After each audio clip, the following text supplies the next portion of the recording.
नमस्कार दोस्तों। ओम नमः शिवाय। आज दोस्तों मैं आपके पास एक ऐसा लफ्ज लेके आया हूँ, ऐसे वाक्य है ईश्वर का, घमंड, जिसे आज से नहीं, जब से सृष्टि बनी है तब से ये चलता आ रहा है। और एक ये ऐसा अवगुण कह लो या गुण कह लो, ये हर इंसान में पाया जाता है। कोई ऐसा जीव नहीं है जिसमें, जीव तो नहीं कहूँगा, मानव जीव कि जिसमें घमंड रहा हो।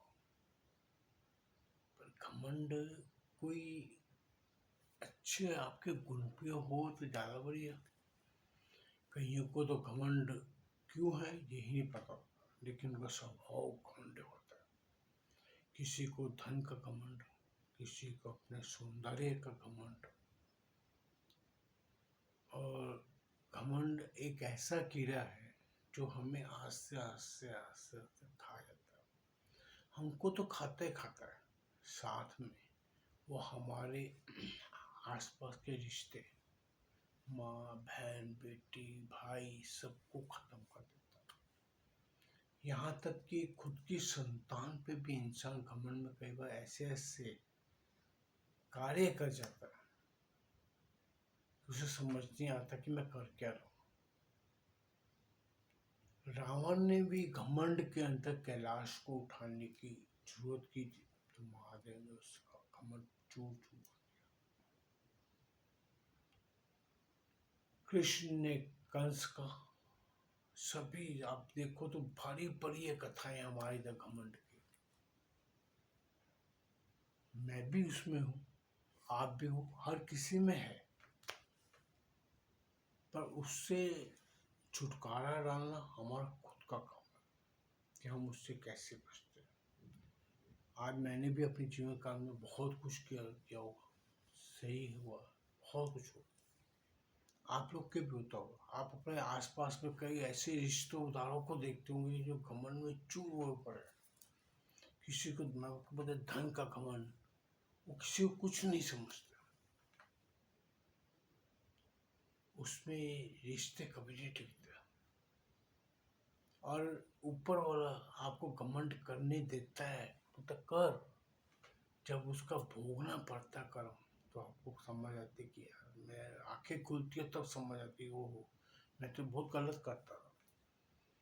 ऐसा ही मैं आपको एक वाक्य कहानी कहूँ। मैंने जब काम शुरू किया था मार्केट में पिताजी के साथ, तो उनके साथ एक व्यापारी के पास आता था। ये कहानी है, सच्ची कहानी है, मेरी आँखों खुद का लिया गया तजुर्बा है जो मैं आप लोग को बता रहा हूँ। ऐसे जीवन का आपके भी बहुत सारे होंगे कि आपने जीवन का बहुत कुछ देखा होगा कि आपको लगा होगा कि सामने एक घमंडी है, ये है। उसी प्रकार मुझे भी मिला।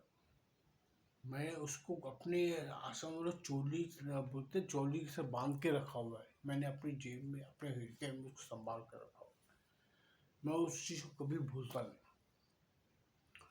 वो इंसान ऐसा था कि वो किसी को कोई आ जाए गाली गलौज ये वो, इतना पैसे का घमंड हो गया था उसको कि किसी व्यापारी को, किसी काम वाले को, किसी को कुछ नहीं समझता था। यहाँ तक कि अपने भाई को भी जलील करके उसने निकाल दिया। बट वक्त घुमा। मैं ये बात कर रहा हूँ 1982 की, 82-83 की। तो वक्त घुमा। मेरे पिताजी ने मुझे कुछ दिनों सालों के बाद बताया, जब 5-6 साल के बाद, कि उस समय भाई को निकाल दिया, भाई ने अलग काम कर लिया, बट वो सुधर नहीं पाया। और उसका घमंड होता भी क्यों नहीं, ईश्वर ने उसको काम ही ऐसा दिया था। उसका माल आता था लाख मीटर, तो लाख मीटर फट करके निकल जाता, और लोग पैसा लेके खड़े होते थे उसके पास कि भाई पहले मुझे दे, पहले मुझे दे। ये हाल था उसका। तो घमंड होना भी जायज था, बट ऊपर वाला बहुत होशियार है। वो हम लोग समझते हैं ऊपर वाला क्या है, ठीक है, सब कुछ करता है, सब चलता है मेरे साथ, मुझे तो सब, मेरे को सब माफ है। अरे माफ किसी को नहीं है, वो मौका देता है, कर बेटा गलती, जितनी गलतियां करेगा उतना ही तू भुगतेगा। पर ये है, कोई साल में तो कोई 10 साल, कोई 20 साल, भुगतना हम सबको है। कोई भी बच नहीं सकता। उस 6-7 साल के बाद मेरे हिसाब से 88-89 तब तक मैं भी सेट हो गया था, काम बहुत अच्छा हो गया था। तो पिताजी ने बोला यार वो बुला रहा है तो उसके बाद चला जाए भिवंडी, तो उसको मिला गया। मैं बोला अच्छा मिलाऊंगा, क्या काम है उसको, मुझसे मुझसे क्या, क्यों मेरा लाइन का बंदा नहीं था। तो मैं चला गया जी भिवंडी। उसके बाद आप विश्वास करेंगे उस इंसान को जो आपके बोलते नाच से ठुए नहीं गिरने देता था, इतना घमंड था। वो अपनी फैक्ट्री के बाद बोलते खटिया के ऊपर मंजी ला के लेटा हुआ है और कपड़ा डाल के लेटा हुआ है और उसके ऊपर मक्खियां बैठे भिन भिना रही थी मक्खियां। मैं उसकी हालत देख के मैंने अपने कानों को हाथ लगाया कि भैया काम हम भी करते हैं, हमें भी घमंड आ सकता है, तो कम से कम इससे तो बच के रहो। कोशिश बहुत की है, लेकिन घमंड ऐसी चीज़ है कि आपके सिर पे चढ़ के बोलता है। जब वक्त अच्छा थोड़ा लगता है वो सर पे चढ़ के बोलता है, और जब ऊपर वाला नीचे गिराता है तो आपके कदम भी रखने की जगह नहीं छोड़ता। ये मेरा सारी ज़िंदगी का एक्सपीरियंस है, मेरा जो सीखी हुआ है बातें मैं आप लोग के साथ शेयर करता हूँ कि शायद मेरे इन सोच से किसी एक का भला हो जाए। भैया तुम आज बहुत कमाते हो, बहुत कर, आज यंग जनरेशन को देख रहा हूँ मैं अपने आजू बाजू में, वो कमाते हैं और उनका गुरूर वाह, आज हमने भुगता हुआ तो हम बता सकते हैं, उनको बताते भी है कि बेटा घमंड उतना करना जितना आप समझ सको, संभाल सको। ऊपर वाले की लाठी में आवाज़ नहीं होती, वो कब मारेगा किधर मारेगा आपको समझ नहीं आएगी, लेकिन जब तक समझ आती है तब तक सब कुछ खत्म हो जाता है।